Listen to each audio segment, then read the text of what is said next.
welcome back and thank you for tuning in to Be Bold. Up next we have BBCEO and we're looking at MVP today. Who would have thought that it would be a man who would go into hair products? I mean, you think it would be a woman, but no, I met up with Mr. Osei Agyemang at MVP, the factory. And well, let's take a look at this profile in this interview.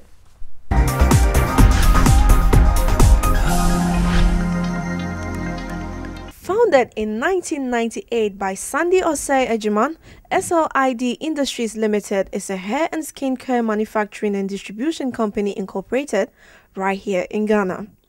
The company's core business is the production and marketing of hair and skin products under the MVP, Family Choice, Skin Fine and Laneige brand names. Sandy Osei Agyemang, a co-founder of AFAM Concept Chicago, US, the makers of the world-famous and successful L&T, Vital, and MoBody brand of hair products, has an excellent track record and several years of experience in the industry. Together with his partners at AFAM, they pioneered new concepts in hair care for people of color. When your hair is the most valuable product, you most certainly should be using MVP products. Over the past years, women in African countries including Ivory Coast, Nigeria, Togo and South Africa, among many others, certainly consider MVP as their #1 hair product. Now if you can tell me again about how you relocated from the United States to come to Ghana with your business. Love for my country and the fact that after so many years in the US, I spent 2/3 of my life in the US. You learn all you can, and then you have to, it sounds like a cliche, but you got to earn to give back. And as I mentioned to you, I've been serving Ghana since I was a kid through athletics and now through business. So it's all part of trying to make Ghana a little bit better for the next person. So that's the main reason why I could easily have stayed in the States and enjoy my relative success and never have to work again. But here it's a whole new challenge, starting all over again. So it's exciting. Would you advise others to follow your footsteps? If they're ready, yes. But they have to be really prepared, physically, mentally, spiritually.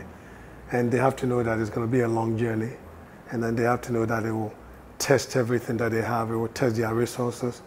And they have to know that they might end up getting into debt as part of growing. But it's business. In business, you have to believe in the OPM, other people's money. So if you're willing to do all it takes to grow your business here, they should come. Because we need more people to come, because really, it's the entrepreneurs that are going to employ most of the people.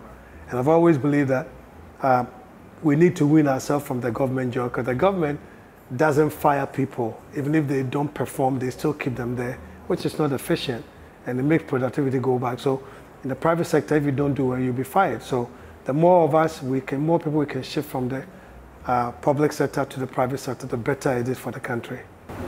Now, how about the whole increasing industry in the hair industry? How does that affect I'm talking about with fake hair, having all these weave-ons and stuff. Does that affect your sales at all? Yes, it does. I mean, as they put on more weave-on and whatever, they do all the different things, that's less visit they go to the salon. The less visits mean the less product they use. So the weave-on does affect the business. If they used to have a touch-up, say every 6 weeks, now they might have it every 2-3 months.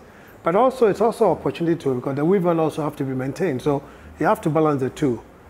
It does take away business from the salon, and also take away business from selling product. But you can make product that they can use to maintain their weave-on and wigs and stuff. So it's a balancing act. It's very expensive to do business in Ghana, for that matter in Africa, because of all the components of duties. There's so much duties. I mean, and besides, the per capita income of people is very low, so people don't have that big of a disposable income. So besides your cost of manufacturing being high and people not having the disposable income, you're forced to reduce your margins. When you add on the cost of borrowing money, you're paying bank rate 28, 29%, then you tax to the limit. To make matters worse, there's not even easy access to capital here. So growth capital, I mean. And every money you borrow from the bank is short term. So it's very, very challenging here, extremely challenging. So overall, your cost of doing business is very high. People have a feeling that it's very profitable. It's not necessarily so. And when you look at Ghana, for example, our market size is very small. and it's very competitive. So the only thing I can do is that you have to find a niche and try to nurture the niche and grow the niche. And once you do that, then you can expand to increase your marketplace within the West African region. What do you think the government can do to help entrepreneurs and business companies, corporations such as that? They can be more proactive instead of lip service. They can be more proactive by taking particular industries, granting them some loans, grants to grow as other countries do. Take some industries and actually pump in money to grow them. Create more success stories with entrepreneurs.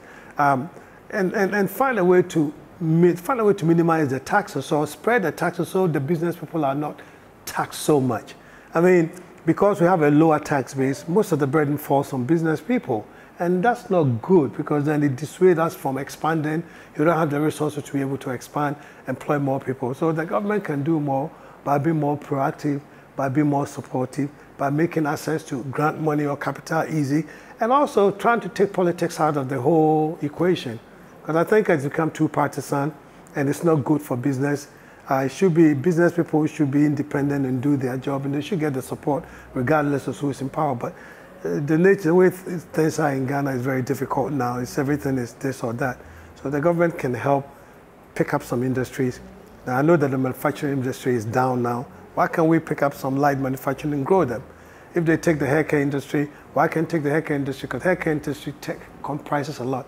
Anything to do with household products can be put into that category, like detergents for washing dishes, for cleaning, products for the hair, skincare. This can be big.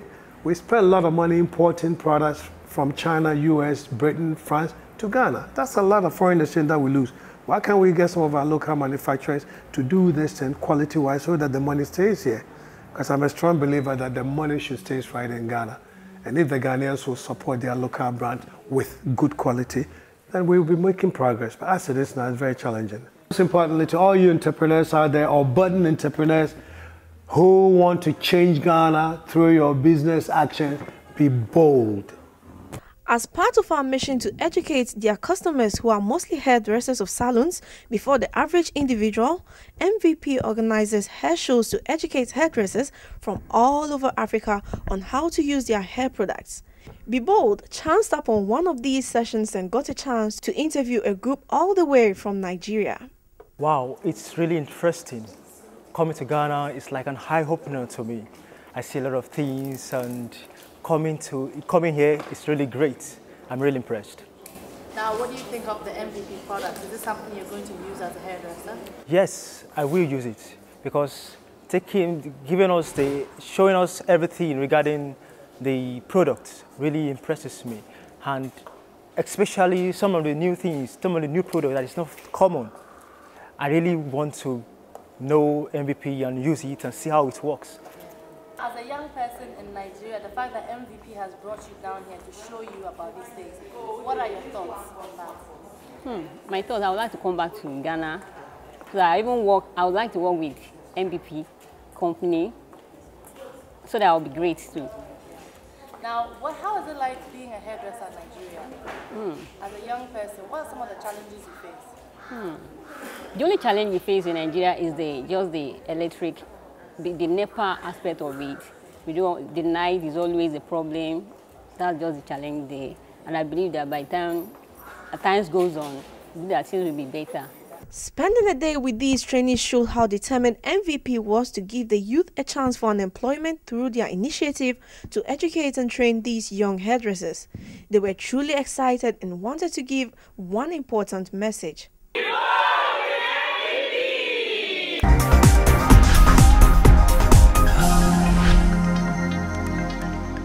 Yes, I got my hair done. Of course I had to get my hair done. I was right there, all the hair products, and my hair needed to be done, so of course. Anyways, that was a very interesting interview. Thank you very much, Mr. Osei Agyemang, for letting us come into MVP. Let's take a break and don't go away.